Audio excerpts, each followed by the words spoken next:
கட்சியினுடைய துரோகிகள். நானும் சரி இதுவும் கடந்து போகும், இதுவும் கடந்து போகும்.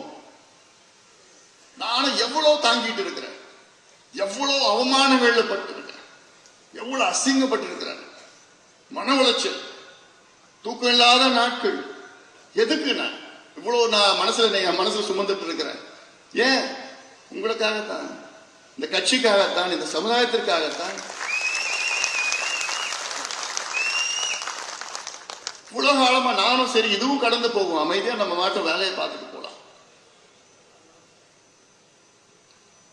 ஆனாலும் இன்னைக்கு ஐயா என்ன மாதிரி மனநிலையை வந்துட்டாரு, என்ன மாதிரி மனநிலையை கொண்டு வந்துட்டாங்க பார்த்தீங்க இந்த துரோகிகள்.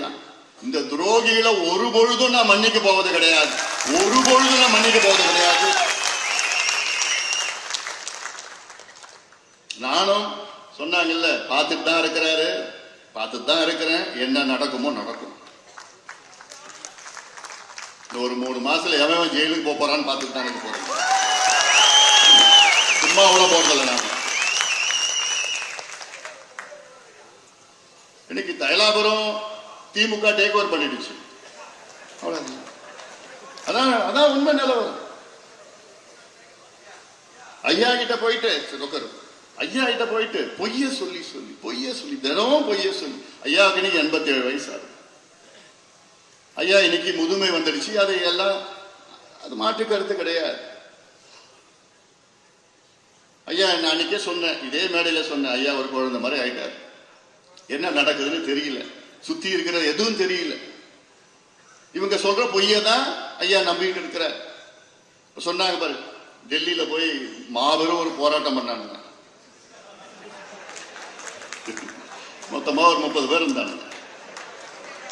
ஐயா கிட்ட எவ்வளவு பேர் திரும்ப சொல்லியிருக்கிறாங்க? 3000 பேர்னு சொல்லியிருக்கிறாங்க.